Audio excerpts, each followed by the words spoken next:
I'll give you two different examples of the benefits and we'll say non-benefits of the UN. In the southern city of Tyre in South Lebanon, there is the second largest Roman chariot racing arena ever discovered in the world.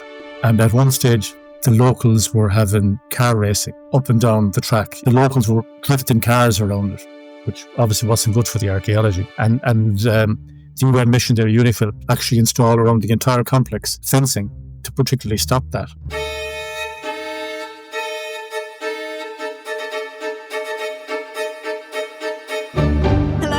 And welcome back to the Resurrectionist podcast. This week we are joined by Kevin MacDonald, a retired senior officer in the Irish Defence Forces. He is currently the security coordination officer for the UN mission in South Sudan, though he is soon to retire from that as well. He is also an archaeologist and has made some amazing discoveries during his work with the Irish Defence Forces and with the UN, and has some amazing plans for his second retirement in the field of archaeology as well. So welcome to the show, Kevin. I'm delighted to be here. Thank you for joining us. I think it's so fascinating how you've found a way to have not one, but two careers at the same time. You've managed to do your peacekeeping work. So different, but also at the same time, I was just thinking about it today, and I was like, I actually know a handful of archaeologists who are in the Army Reserves as well, and I'm like, what is this crossover that's going on here? Well, it does teach you to look at the landscape in a different way than purely attacking or defending. True, very true. So I suppose I wanted to ask, first of all, what is it that drew you to both of these very different careers? And do you have any notion as to why you're drawn to both of them? Is there anything in your mind where they overlap and you're like, yeah, no, it makes total sense that I'm interested in both of them? Well, I think I'm passionate about the military from a very early age, and certainly, as you know, in Ireland we have the Reserve Defence Forces, the FCA, which I joined. Let's just say I was very imaginative with the use of my birth certificate, because I ended up having a monthly licence for quite a number of vehicles before I was legally old enough to drive on the roads in Ireland. But I was passionate about the military, and it was kind of like the logical place where I would go, both in the reserve and then subsequently enlisted Special Forces, got commissioned, and had a fairly long and interesting career both at home and abroad. In terms of the archaeology, I was always fairly passionate about history, and I was always interested in history. And when I went to university as a mature student, I sort of fell into archaeology. I was thinking of doing psychology, and that kind of didn't work out. So I ended up with archaeology, and I got passionate about it. In my 3 years of university, I never had to study archaeology because I was just reading every book I could get. So it kind of developed into a kind of a fairly strong passion ever since. And because being in the military, especially being overseas, I've been kind of privileged, I suppose is the word to use, to end up in places where not many other people would have gone, whether it's Western Sahara or Mali or Central African Republic, occupied Golan Heights, southern Lebanon, things and places which don't get frequented too frequently by mainstream archaeologists, and by nature of the fact that I was in the military, I was able to enter into these, what I would often describe as contested landscapes. And I suppose that's one of the reasons I was fortunate enough to make quite a number of discoveries in these weird and wonderful places. So you mentioned there you refer to these as contested spaces, and when you first reached out to me, you were talking about how you're interested in the archaeology of contested spaces. So what is that to you, the archaeology of contested spaces? Well, I suppose in a nutshell, the clue's kind of in the name, whether it's battlegrounds or areas that have been seized by one belligerent country over another, whether that's in the Middle East or in Africa. Once two opposing factions lay claim to a particular piece of land, then in my opinion, it becomes contested, regardless of the rights of the attacker or the defender.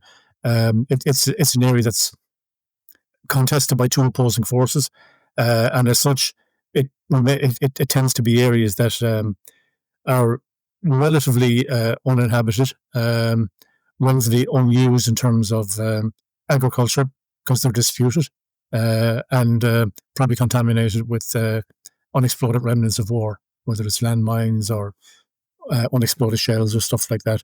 So there a certain landscape, and it's not just from an archaeological point of view. Some of these landscapes can become quite interesting from a flora and fauna point of view, because a lot of things tend to grow in places where there's no interference from, no huge interference from humans. And that's one of the things that I found out, certainly in Ireland, looking at areas such as military lands, which is a particular interest of mine at the moment.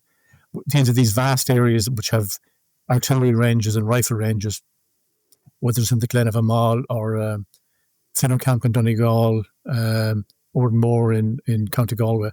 Some of these, like we said, Ordenmore is about 600 acres, and it has been relatively untouched by any kind of intensive farming or fertilizer or anything like that. So there's a unique system of flora and fauna in these areas, which are not contested, but they're areas that have not been kind of open to the public or access to modern technology, modern farming techniques. And I found quite a number of prehistoric sites and even more modern sites as well, both in Finner and Donegal and in Ordenmore and County Galway. So while these are contested, they're also in a kind of a strange zone in that they have been unfettered by modern development, I suppose is the best way to look at it. I actually recently had the opportunity to visit Korea, and while we were there, we visited the demilitarized zone between South Korea and North Korea, and they were saying the exact same thing, that the demilitarized zone has its own unique ecosystem going on there because there's no one living in there, there's no farming going on, they've got flora and fauna there that they don't see in the rest of the country or the peninsula anymore. It's these kind of as I say, contested areas can produce some interesting and some unusual features.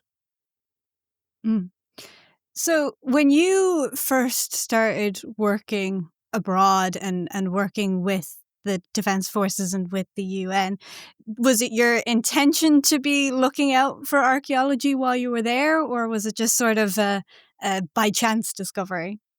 Well, no. The first time I was overseas was in 1984 in Lebanon as a young private, and while I was interested in the history of the area, I knew practically nothing about the archaeology of the area, and then I was back there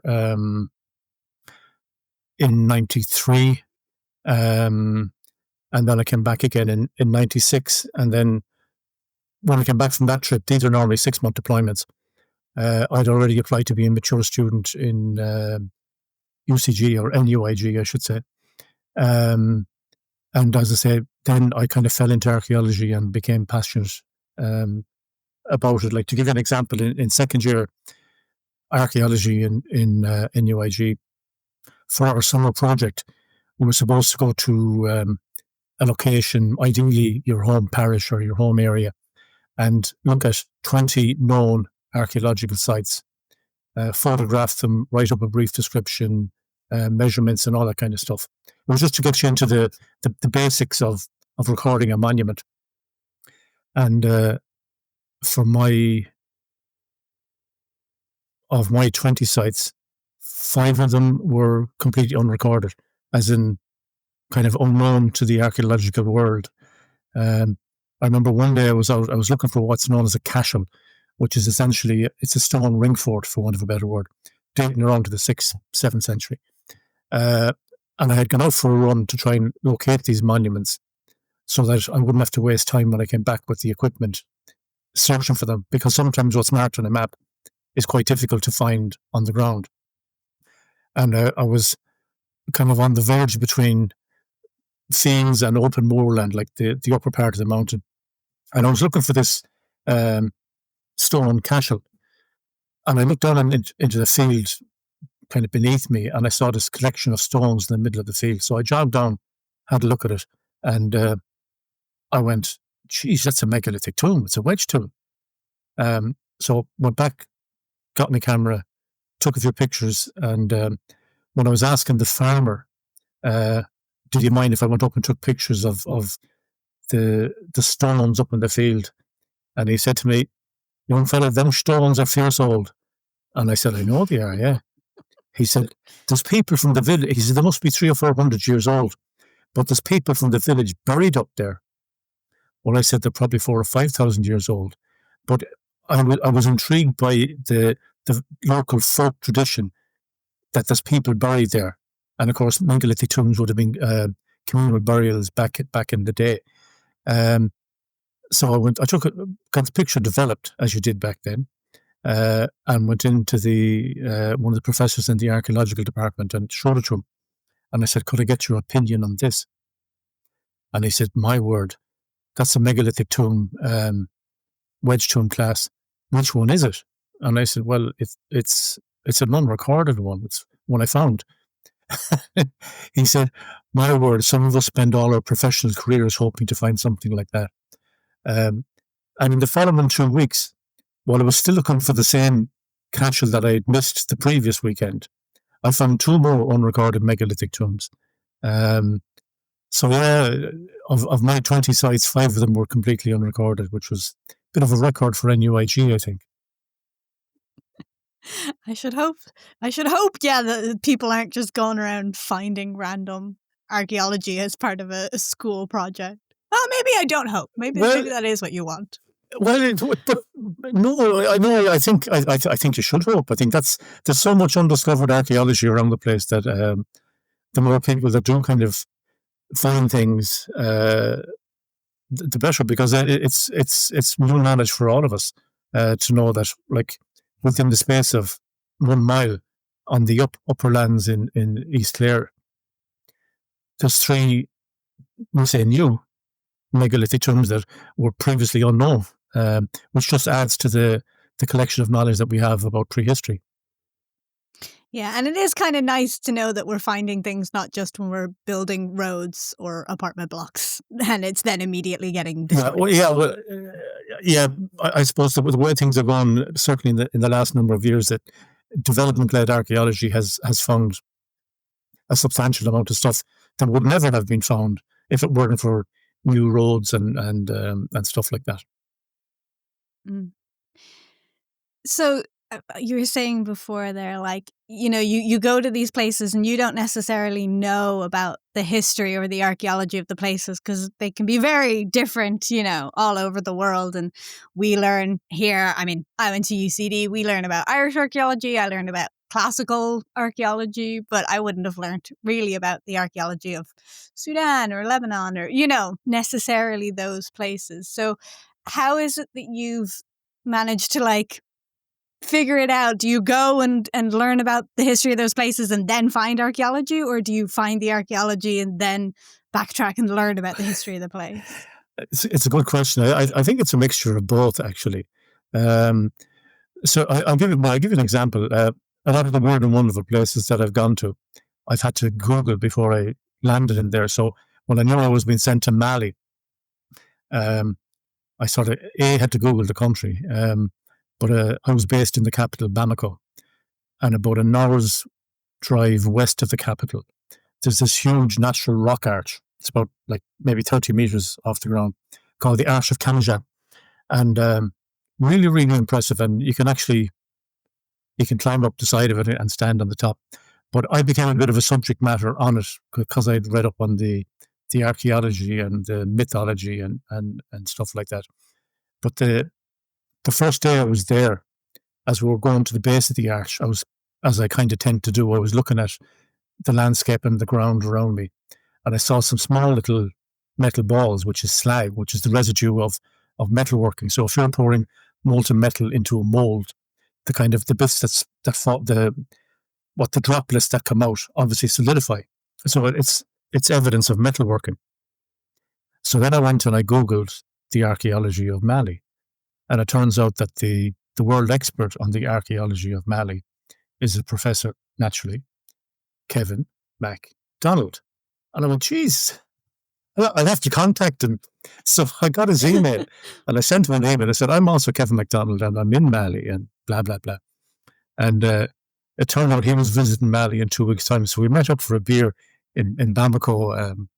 And it was kind of weird. Like we were blah, blah, blah, archaeology. And then it was like Cinderella. I looked at the watch. Oh, geez, it's the curfew, because we were under a curfew at the time. So I had to just literally run out the door to get back before the curfew. But yeah, going back to your original question, yeah, I'd always look up the history and archaeology of any particular place.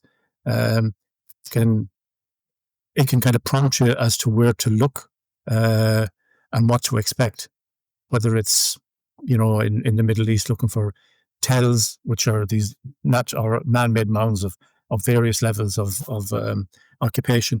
And also, if you happen to see something, if you've read up about it, it might give you an idea as to the date, whether it's stonework or whether it's pottery or stone axes or whatever.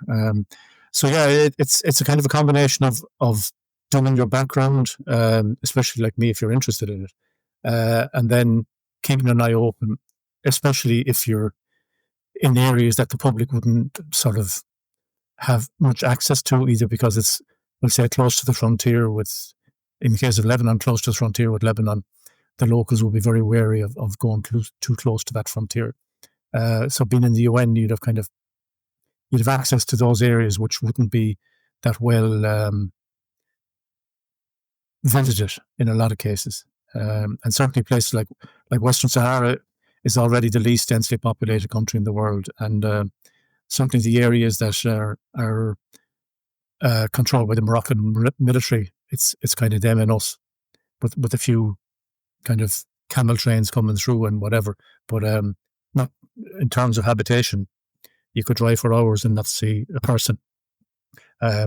So I've been privileged to kind of end up in these areas, and like in Western Sahara, I could drive for 2 hours in any direction, stop the car, get out and start looking around and pick up bits of flint arrowheads. The place is covered with it. And it's, even though it's Western Sahara, it's what they call Hamada, which is a rocky desert rather than the big sand dunes that we all kind of associate with the Sahara. This is a much more rugged landscape. And hence stuff tends to, wherever it fell, it kind of tends to stay there if no one moves it. So you can find all this stuff. If you don't know what you're looking at, it's a stone. But if you know what you're looking at, it's an arrowhead. And flint has a very distinctive. If you have two bits of flint in the palm of your hand, they kind of rattle a bit like coins. So these are little kind of things that will help you twig that this is, an artifact as opposed to a stone. I know a few lithics experts from work who would be very excited to just see the ground scattered with arrowheads. Yeah, actually, we were checking out a Moroccan training area one day, and we came onto this. We were kind of on a small hillock, and we were looking down on what to me was obviously a much earlier lake bed. And we say the summit of this small little hill was probably maybe 10 meters wide or something like that. And as I was looking down, the whole place was covered with bits of debitage, which is the residue when we say working a flint axe or a flint knife or a flint arrowhead. Bits as you're shaping the pointy bit, bits of flint come off, and they're distinct. You can see where they have been shaped. And I had my camera out and I was using my boat as a scale to get all these flints. And I had a Russian with me and an Egyptian with me, and all they wanted to do was go back for lunch. And they literally had to drag me off because I was in my zone. Oh.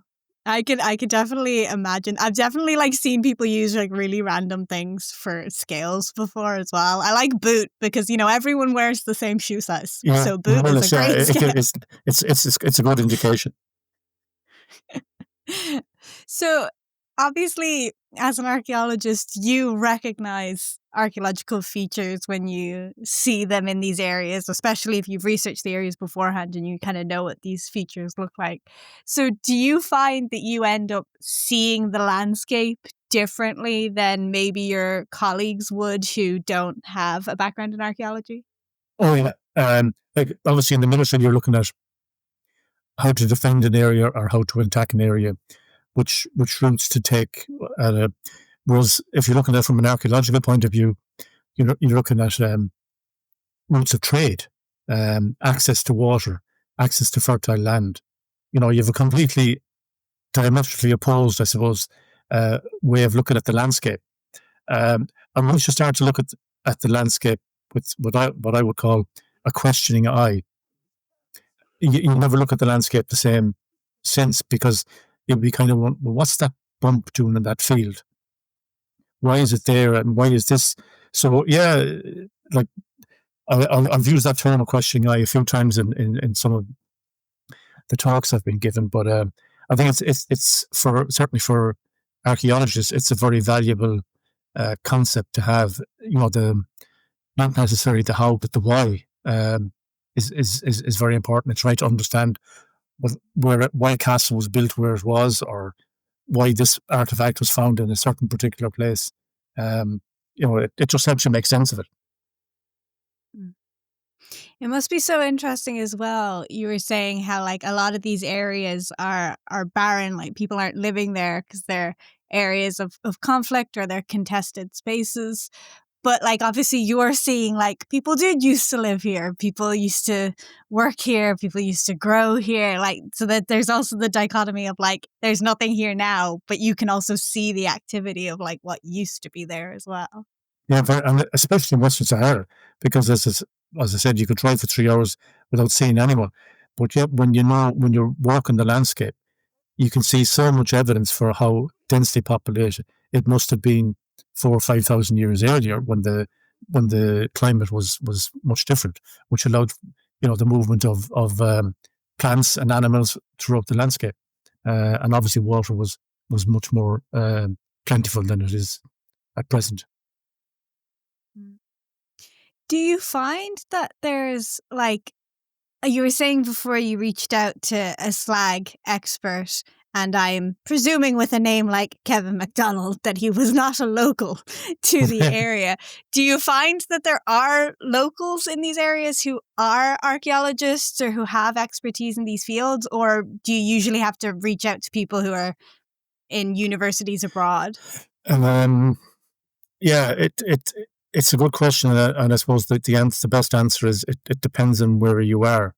Um, like certainly, I discovered an unrecorded megalithic tomb in South Lebanon, but when I contacted the museum in Beirut, they were very reluctant to naturally to go down and inspect it, because it was in full view of the frontier with Israel, and they didn't feel. But this is way before the present. This would have been in 2014, 50. Um, but on the flip side, I've spoken with Israeli archaeologists, and they're extremely open about some of the stuff that they're finding, because the megalithic tomb I found in South Lebanon was very similar to a whole complex of megalithic tombs in northern Israel. And there's also similar tombs in the occupied Golan Heights as well. So slightly different in parts of the world where there's a strong kind of background of historical research and archaeological research. But in parts of Africa, no, there wouldn't be the same. Most of the interest, we say in South Africa, would be, generally speaking, a lot of the, until relatively recently, a lot of the experts wouldn't have been African. Like we said, Professor Kevin MacDonald was the expert on Malayan archaeology. When I was in the Central African Republic, there wasn't a great interest, I suppose, in the historic past, recent past, much more so because it's relevant to people's lives, especially with like the main problem there is it's not religious conflict, it's inter and intra ethnic conflict. And all these ethnic groups have their own languages, beliefs, cultures, and they generally hate each other. So the recent history is much more alive and vivid and relevant to people in the parts of Africa I've been in than the much earlier stuff. And I know in the western part of the Central African Republic, I came across a really magnificent megalithic tomb, like a portal tomb, with a huge big boulder as the capstone. And there was a few young fellow, or a few people nearby, and they were using pyrolithic technology, fire setting, to break down stones because there's not much stone available for house construction or hut construction. So they'd use fire setting to break down, so they could use small stones to make the foundation for a wooden hut. But anyway, I was taking pictures of this megalithic tomb, and we had this strange conversation in Zongo, which is one of the dialects, and French, because it's a francophone country. And I was asking them about the tomb, and in their dialect it's called Tazuna. And I was trying to figure out how did they think it was built. And there was four of them, and like in unison, avec le grâce de Dieu, with the help of God. That's how it was built. But as to how, like, the concept of 5,000 years old was not really. They weren't getting it. Their history is like your grandfather. That's kind of where a lot of them would draw. It's like some of them, I think, would have been a bit like the farmer in East County Clare that had that folk memory of them being people buried up in the field in the megalithic tomb. There is some of that, especially in areas where there is, and there's other areas in the Central African Republic where they have recorded megalithic tombs, and in those areas that have much greater knowledge and maybe affinity with them because it's like a visible reminder of the past. But in other areas, I remember talking to a guy that was building or cutting out a canoe, a wooden canoe, a pirogue, and I was trying to, in my best French, trying to explain that in Ireland these go back to like 7,000 BC. Some of them, like the Mesolithic ones down in the Shannon Estuary. But excuse me, he wasn't getting like the length of time. He was excited that in my country I was aware of these how dugout canoe, but the scope of time is not something that the people I've been speaking to are hugely familiar with. Mm. And do you find that this sort of leads to maybe losing archaeology if they're not sort of engaging with it in the same way that we would? Is it then getting lost or damaged in these areas as well? Oh, I think so, yeah. Absolutely. And certainly in places like the Congo, where all these small artisanal mines are spreading all over the place. If they dig through a prehistoric site, but doesn't matter. They want to get to the gold and all the other kind of rare minerals. They're not concerned about avoiding archaeology in any shape or form. And it happens in other countries as well, like in say in Israel, they would kind of go down as far as the level of the Bible, the Talmud. It wouldn't be too interested in going a bit much deeper than that. Some of them are, like, I discovered a site belonging to the Yarmoukine culture of the occupied Golan, and that culture was identified by Professor Garfinkel many years ago as a distinct pre-pottery Neolithic culture. And he was one of the few Israeli archaeologists that are looking beyond a certain era that would give you justice to your history, and that will say denying of all of your history is a problem, not just in the Middle East, but in other parts of the world as well. I mean, if you deny a people their heritage and their history, then you're denying them as a people, more or less. But that's another topic for another time, I think. It's too deep for 8 o'clock at night on a weekday, I think. Too deep for archaeology, if you'll excuse the pun. Indeed.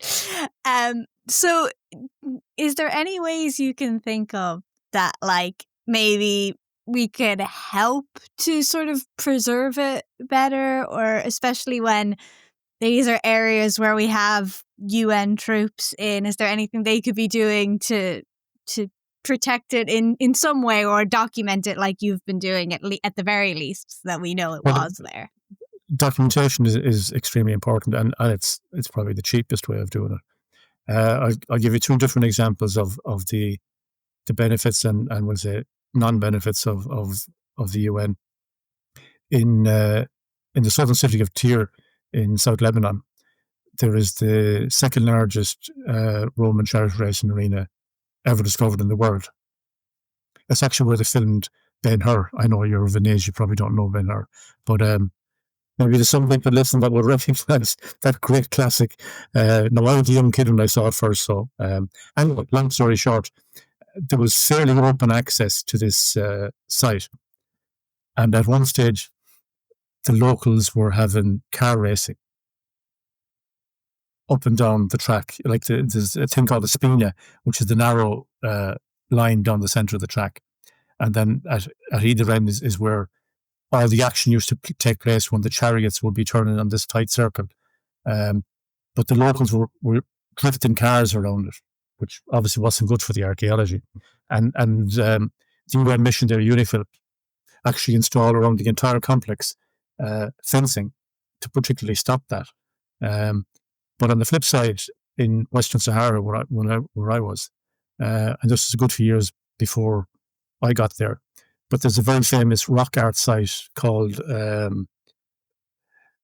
it's Cueva de Diablo. It's a place called Le Jade, and there's rock art there, which I think dates to about 2,500 BC, and it's called a rock shelter. So it's not a cave; it's like a kind of an overhang of rock that goes for, I don't know, maybe 100 meters, and there's all sorts of amazing rock art there, and a few UN officers were visiting, and they sprayed their names in blue paint over the rock art, which was, sacrilege to me, but sacrilege to the locals and everyone else as well. And that was pure vandalism by UN people.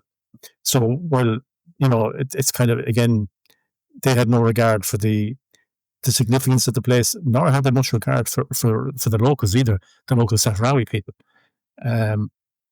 But they'd probably be inclined to do that in their own country as well. If they would do it in another country, it's just a complete disregard, and in fairness, a complete ignorance of the importance of such a site. Then thought, oh yeah, people were carving here, let's do the same thing in blue paint. So I think education of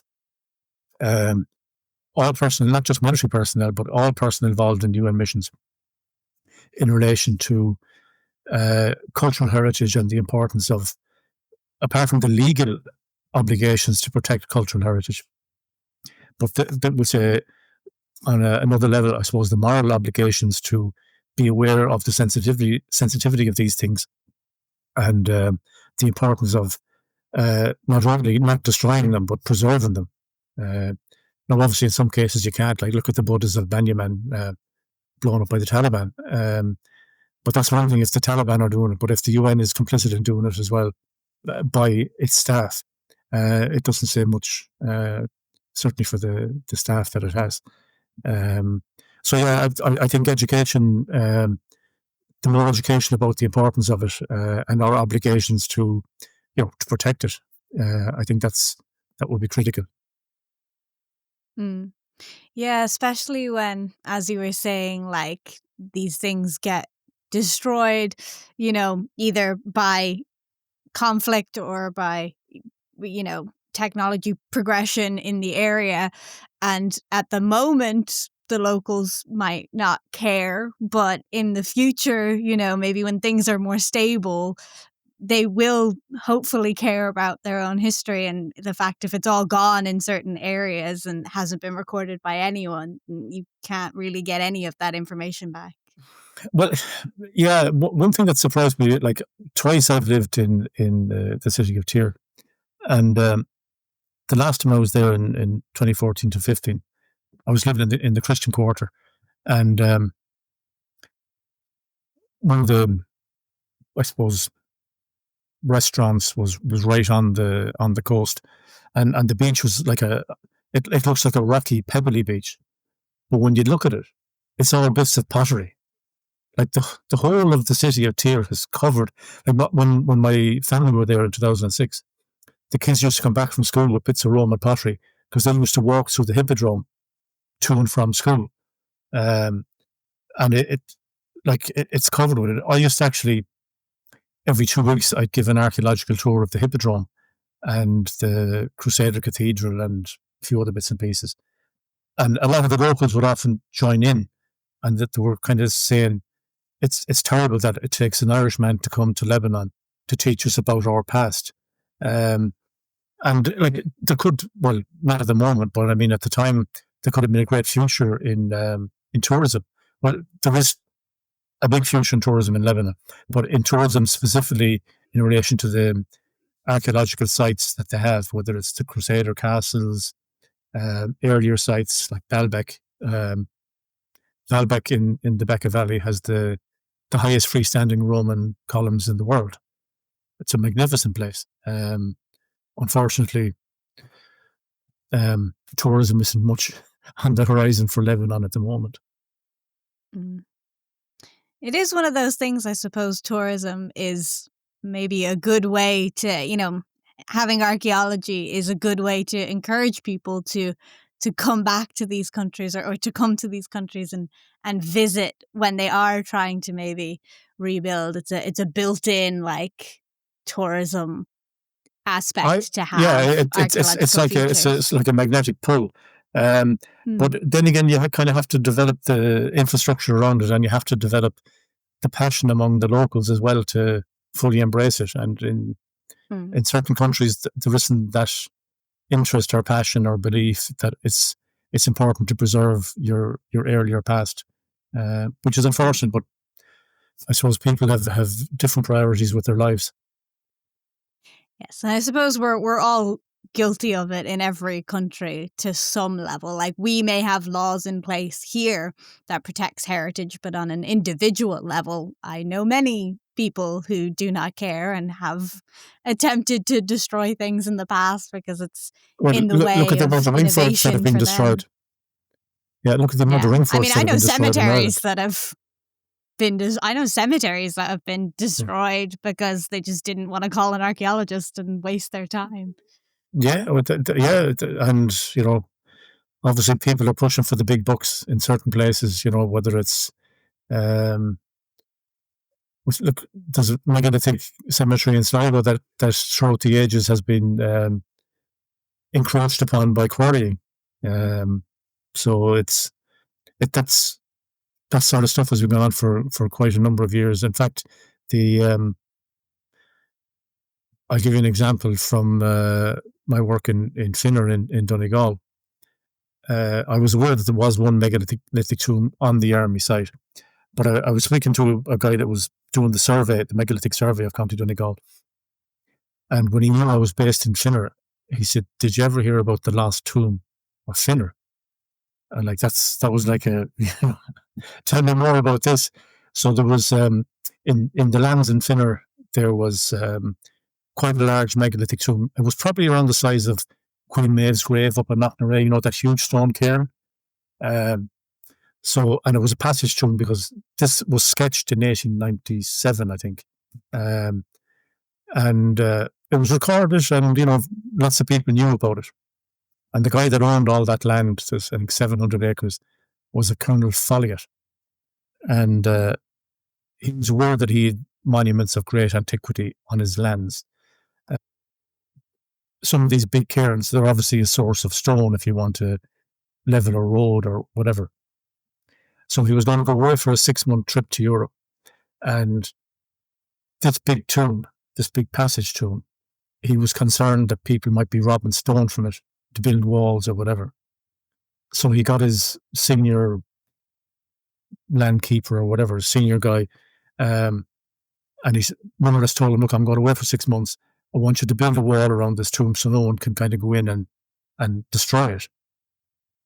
But when you look at one of the sketches, you can see there's a bit of a shallow depression in the top where the local workmen, the enterprising workmen, rather than going someplace else for stone, were taking the stone from the cairn that they were supposed to build the wall to protect. But that was small things compared to what happened later on, because Lord Falmouth sold the land to the British Army. And when they were there, they were aware that there was tombs of great significance. And then at some stage after them buying the property, they decided to build a rifle range. And for any of your viewers there, a rifle range is up to about 600 meters with a kind of a firing point at each 100-meter increment. But what they fire into was called the butts, which is a huge earthen mound to kind of make sure that the bullets don't just go anywhere. And obviously to stabilize this, they needed something solid. So eventually, after a lot of looking around the place, I figured out that the British Army took all the stones from the cairn to use as a base for the butts. Excuse me. Which explained why it was lost, because there was questions raised in the House of Commons as to why the British military authorities were desecrating monuments of great antiquity in Finner Camp in Donegal. And the answer could have been written today. Of course, the British military authorities weren't destroying monuments. What they did was access a local quarry. Because I found most of the footprint of the mound, and I had a guy up from the museum that we confirmed that it was like 99.9% sure that that's where the original tomb was. So I kind of went off track there. What were we talking about?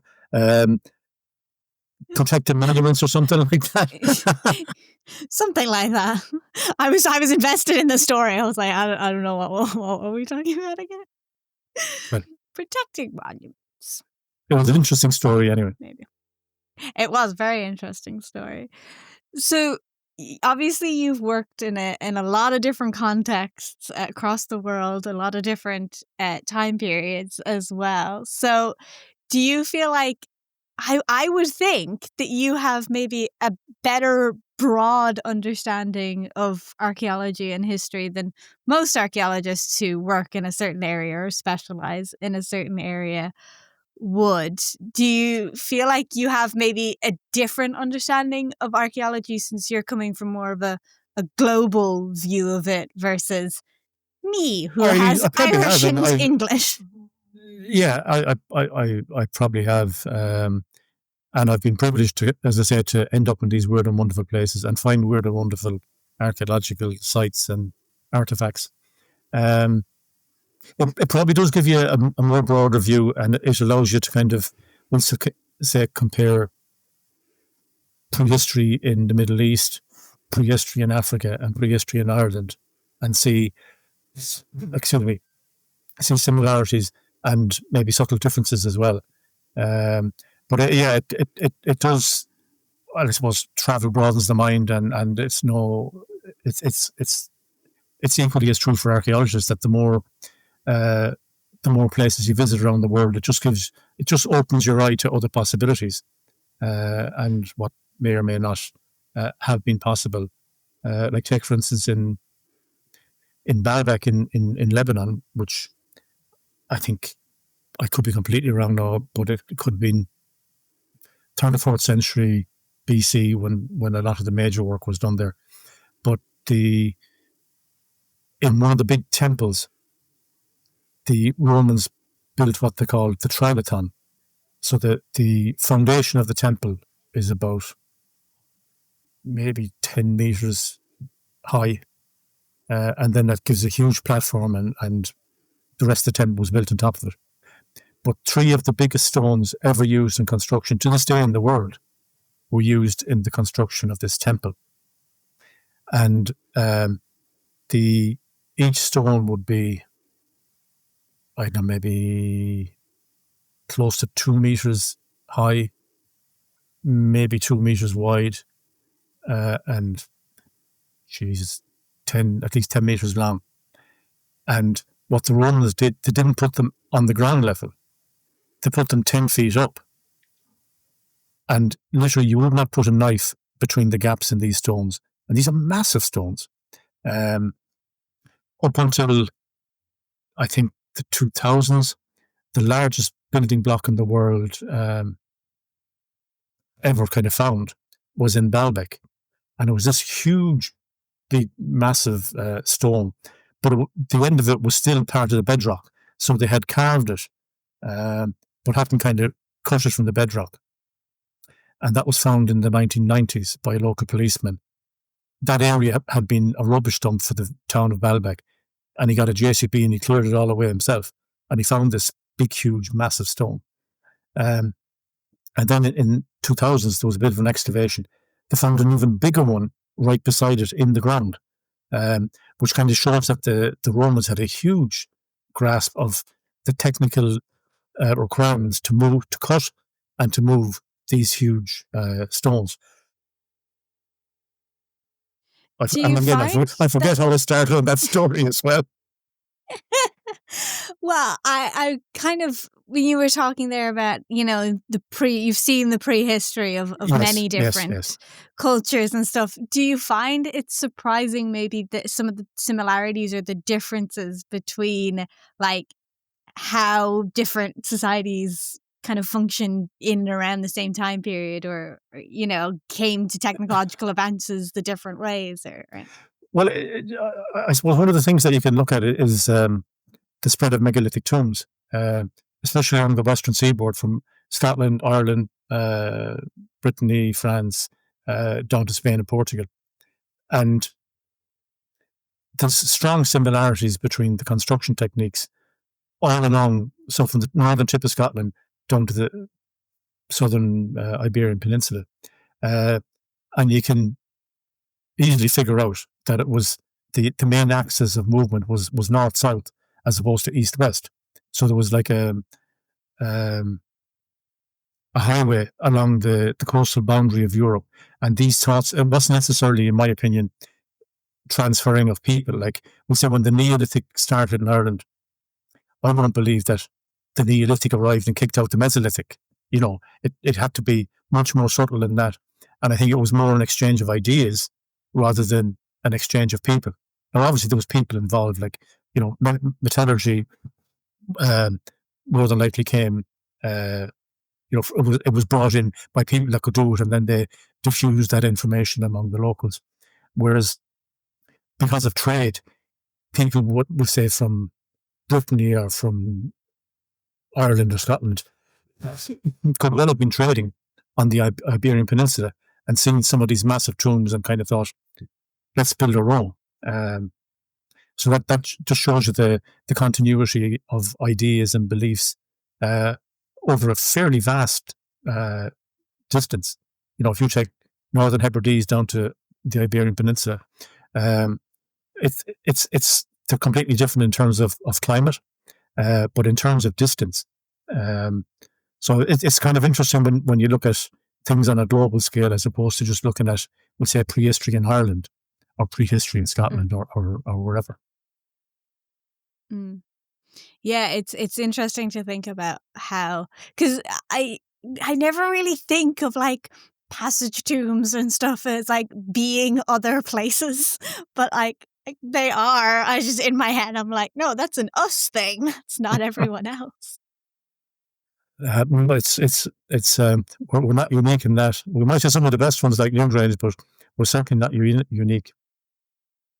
Yeah, I think it probably is just, well, I grew up in Ireland with Irish history, but also we do have Newgrange, and we have kind of big tourist ones, and obviously other countries would have them, but they maybe just aren't as internationally known because they're not big tourist destinations or impressive to the general public, maybe.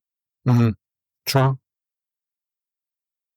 It's interesting to think about how people's perception of what history is in different countries also is sort of shaped by what you get out about what your history is, I guess. Yeah, but I mean, there's like strong similarities. Like, I mean, if you take Newgrange, so at some stage around 3600 BC, roughly, some guy or girl stood on the side of a hill and enough about the movement of the sun and the stars that they could conceptually, in their head, conceive of this huge monument that on the shortest day of the year, the rising sun would come in 19 meters, hit a back stone and reflect onto a stone that's hidden on the outside, where it illuminates a triple spiral.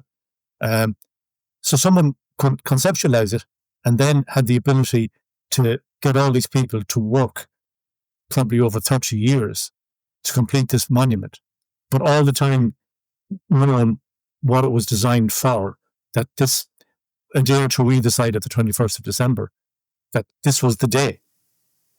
So, people think of, Stone Age man, Stone Age woman as being primitive. Absolutely not. I mean, I'd say there's a lot of knowledge that they had, and it's probably still lost to this day, whether it's knowledge of the healing power of plants or the healing power of, we say holy wells, there's a fair example. Holy wells were Celtic wells. And, if you look at some of the maps of holy wells, especially in the Burn, you will see that, this was a holy well to cure illnesses in the eye, or this was, designed to do, or not designed, but believed to be associated with cures for rheumatism or whatever.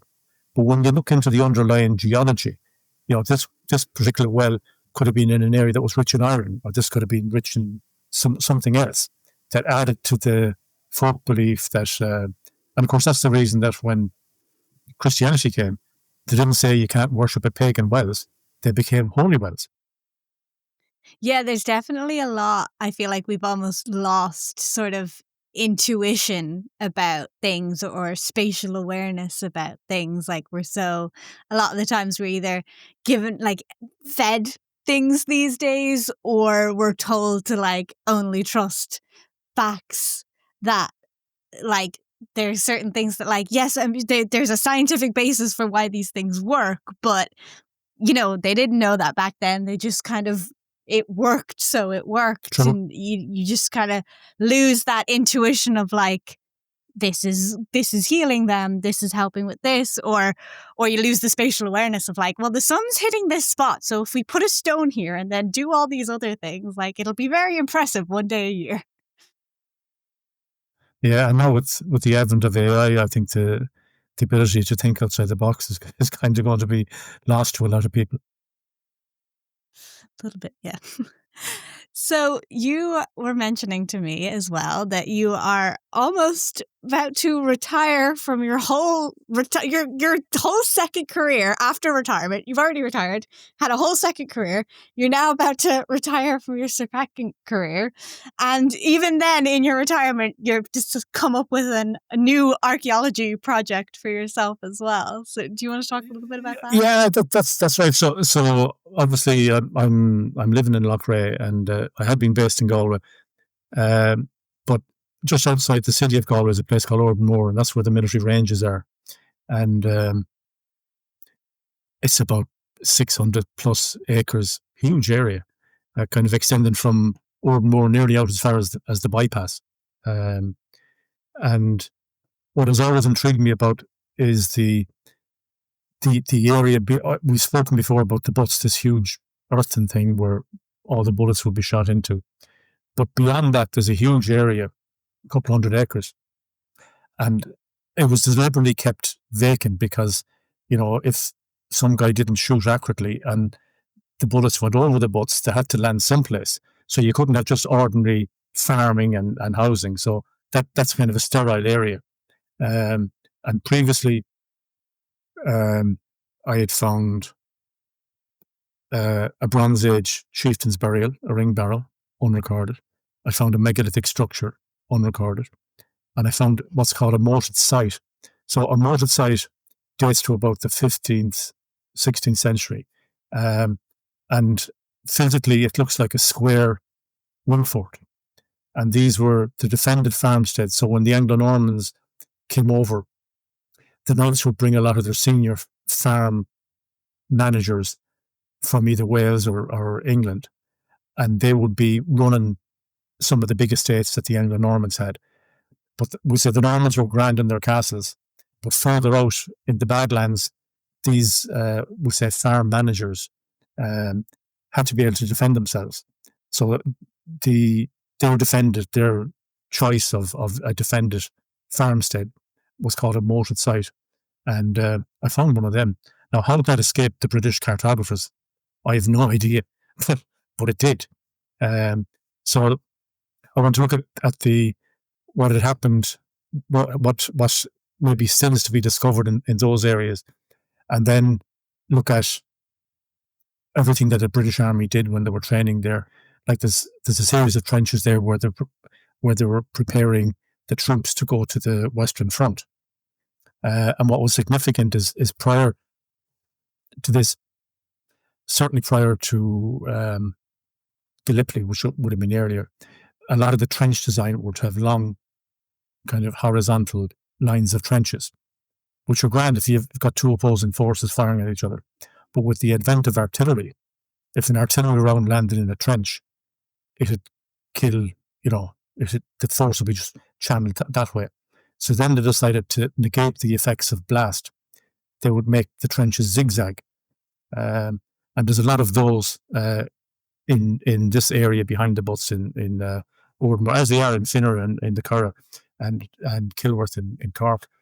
So I'm looking at how the British Army used them, then how the Irish Army used them. And one of the interesting things in Ordenmore is that the Royal Flying Corps had an airfield in Ordenmore. And I know for a fact that in this vast area behind the butts, I found a load of craters. On one of my working, one of the things that I'm interested to tease out was whether they used that area as a training area for bombing, again, prior to operating on the Western Front. I find no other reason to have such an amount of big craters, but I'll have to see if I can prove it. It's one thing to suggest it, but it's another thing to prove it. Yeah. Well, it certainly sounds like it's going to be not going to be a boring retirement for you. You're keeping yourself active. Well, you never know. I might get another book out of it. Hey, that's one way to spend your retirement. Yeah, absolutely. Very interesting way. So is there anything that you want the listeners to know that we haven't discussed yet? I kind of go back to what we're kind of vaguely touched on at the start, is that, if everyone has a sort of a questioning eye, whether it's the landscape or whether it's certainly in these days, what you read in the papers or see on the news, especially with AI, I think we need collectively to question things maybe a wee bit more, and certainly look for a bit, don't just trust one source, trust a few from different sides. Like when I was in Lebanon during the war in 2006, I used to read the media from the Israeli side, and I'd read the media from the Arabic side. And of course, I could see with my own eyes I was in the middle of the war. But between all of that, you can come up with a balanced view of what's happening, rather than just soaking up the media from one particular outlet and believing that that's the truth, because there's always a load of truths. But yeah, that if I was to say, if one single pithy phrase would be, have a questioning eye about everything. Yeah, I like that. Being a critical thinker and doing your own research is very I think it's important. important. Yeah, yeah, I think so. Yeah.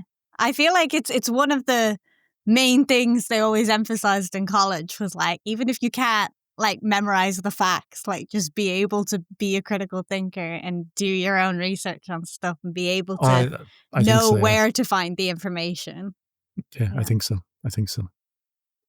Definitely very important. So you've mentioned as well that you have a book. So if anyone wants to follow up more with your work, you've got a book, you've got papers, anything else you want to promote? No, well, just if you wouldn't mind, throw a link to a few of them in Of course. in the end, and yeah, if anyone wants to read a look at someone who has embraced archaeology, mountaineering, and of course the military, often at the same time, it might be worth a read. Definitely. So I will have all of those linked below if anyone is interested in following up. Thank you, Kevin, so much for You're more coming than on to welcome. the show. Thanks for having me. It was It's enjoyable. Yeah, no, it's very interesting, and I feel like a lot of people will be very interested in your work as well. Well, hopefully. Well, thank you to Kevin, and thank you to the listeners for sitting around. I will see you all in next week's episode. Goodbye, guys. See you.